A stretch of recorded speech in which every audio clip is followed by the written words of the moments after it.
सभी साथियों को मेरा नमस्कार। साथियों, आज मैं आपके लिए एक निबंध लेके आया हूँ। निबंध का टॉपिक है परहित सरिस धर्म नहीं भाई। यानी कहने का तात्पर्य यह है कि परोपकार से बढ़कर कोई दूसरा धर्म नहीं है। ध्यान से स्क्रीन में देखना है। सबसे पहले प्रस्तावना है। प्रस्तावना के बारे में जानते हैं। मनुष्य एक सामाजिक प्राणी है। समाज में रहकर ही वह अनेक कार्य करता है। समाज के बिना वह नहीं रह सकता है।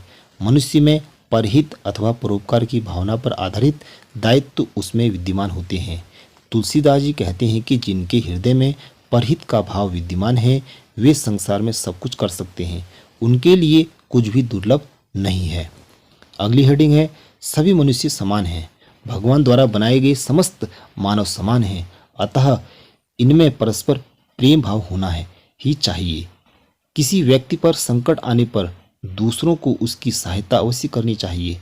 दूसरों को कष्ट से कराहते हुए देखकर भी भोग विलास में लिप्त रहना उचित नहीं है।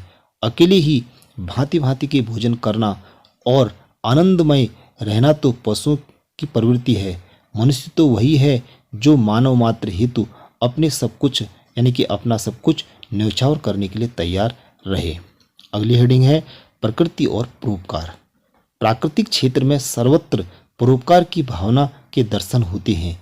सूर्य की किरणें पृथ्वी के प्रत्येक कण कण पहुँचती हैं। चंद्रमा की शीतल किरणें सभी का ताप हरती हैं।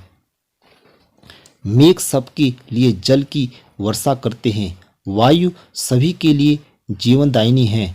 फूल सभी के लिए अपनी सुगंध लुटाते हैं। वृक्ष अपने फल स्वयं नहीं खाते और नदी अपना जल को संचित करके नहीं रखती, यानी कि स्वयं नहीं पीती है। इसी प्रकार सत्पुरुष यानी कि जो सिद्ध पुरुष होते हैं दूसरों के हित के लिए अपना शरीर धारण करते हैं।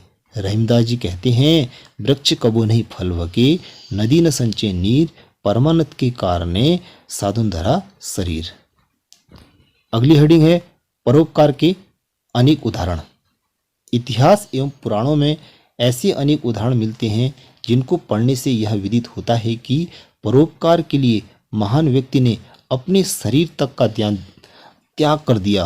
पुराणों में एक कथा आती है। एक बार वृत्तासुर नामक महाप्रतापी राक्षस का अत्याचार बहुत बढ़ गया था। चारों ओर त्राही त्राही मच गई थी। उसका वध दधीचि ऋषि के अस्थियों से निर्मित वज्र से ही हो सकता था। उसके अत्याचारों से दुखी होकर देवराज इंद्र दधीचि की सेवा में उपस्थित हुए और उनसे उनके अस्थियों के लिए याचना की। महर्षि दधीचि ने प्राणायाम के द्वारा अपना शरीर त्याग दिया और इंद्र ने उनकी अस्थियों से बनाए गए वज्र से वृत्तासुर राक्षस का वध किया। इसी प्रकार महाराज शिवी ने एक कबूतर के प्राण बचाने के लिए अपने शरीर का मांस भी दे दिया। सचमुच वे महान पुरुष धनी हैं जिन्होंने परोपकार के लिए अपने शरीर एवं प्राणों की भी चिंता नहीं की। संसार के कितने ही महान कार्य परोपकार की भावना के फलस्वरूप ही संपन्न हुए हैं। महान देशभक्तों ने परोपकार की भावना से प्रेरित होकर ही अपने प्राणों की बलि दे दी। उनके हृदय में देशवासियों की कल्याण कामना ही निहित थी। हमारे देश की अनेक महान संतों ने भी लोक कल्याण की भावना से प्रेरित होकर ही अपना संपूर्ण जीवन सर्व जन हिताय समर्पित कर दिया। महान वैज्ञानिकों ने अपने आविष्कारों से जन जन का कल्याण किया। अगली हेडिंग है परोपकार के लाभ। परोपकार की भावना से मानव के व्यक्तित्व का विकास होता है। परोपकार की भावना का उदय होने पर मानव स्व सीमित परिधि से ऊपर उठकर पर के विषय में सोचता है। इस प्रकार उसकी आत्मिक शक्ति का विस्तार होता है। वह जन जन के कल्याण की ओर अग्रसर होता है। परोपकार भ्रातृत्व भाव का भी परिचायक है। परोपकार की भावना ही आगे बढ़कर विश्व बंधुत्व के रूप में परिणित होती है। यदि सभी लोग परहित की बात सोचते रहें तो परस्पर भाईचारे की भावना में वृद्धि होगी। सभी प्रकार के लड़ाई झगड़े स्वतः ही समाप्त हो जाएंगे। परोपकार से मानव को अलौकिक आनंद की अनुभूति होती है। इसका अनुभव सहज में ही किया जा सकता है।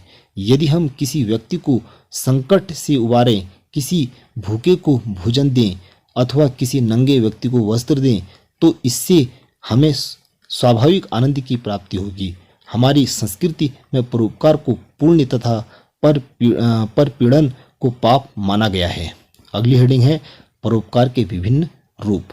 परोपकार की भावना अनेक रूपों में प्रकट होती दिखाई पड़ती है। धर्मशालाओं, धर्मार्थ, औषधालयों एवं जलाशयों आदि का निर्माण तथा भूमि, भोजन, वस्त्र आदि का दान परोपकार के ही विभिन्न रूप हैं। इनके पीछे सर्वजन हिताय एवं प्राणी मात्र के प्रति प्रेम की भावना निहित रहती है। परोपकार की भावना केवल मनुष्यों के कल्याण तक ही सीमित नहीं है। इसका क्षेत्र समस्त प्राणियों के हितार्थ किए जाने वाले समस्त प्रकार के कार्यों तक विस्तृत है। अनेक धर्मात्मा गायों के संरक्षण के लिए गौशालाओं तथा पशुओं के जल पीने के लिए हौजों का निर्माण कराते हैं।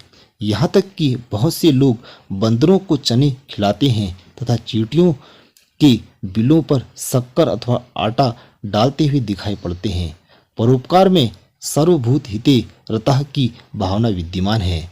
गंभीरतापूर्वक विचार किया जाए तो संसार के सभी प्राणी परमपिता परमात्मा के ही अंश हैं। अतः हमारा यह परम कर्तव्य है कि हम सभी प्राणियों के हित चिंतन में रत रहें। यदि लोग इस भावना का अनुसरण करें तो संसार से शीघ्र ही दुख एवं दरिद्रता का लोप हो जाएगा। अगली हेडिंग है यानी कि अंतिम हेडिंग है उपसंहार। परोपकारी व्यक्ति का जीवन आदर्श माना जाता है। उनका यश चिरकाल तक स्थायी रहता है। मानव स्वभावतः यश की कामना करता है। परोपकार के द्वारा उसे समाज में सम्मान तथा स्थायी यश की प्राप्ति हो सकती है। महर्षि दधीची, महाराज सीवी, हरिश्चंद्र, राजा रद्दिदेव जैसे पौराणिक चरित्र आज भी अपने परोपकार के कारण ही याद किए जाते हैं। साथियों, ये था निबंध। बहुत ही बेहतरीन निबंध है, ध्यान से लिखना है। यदि आपको ये निबंध अच्छा लगे तो चैनल को लाइक, सब्सक्राइब और शेयर करना है। मिलते हैं अगली वीडियो के साथ, तब तक के लिए मेरा नमस्कार।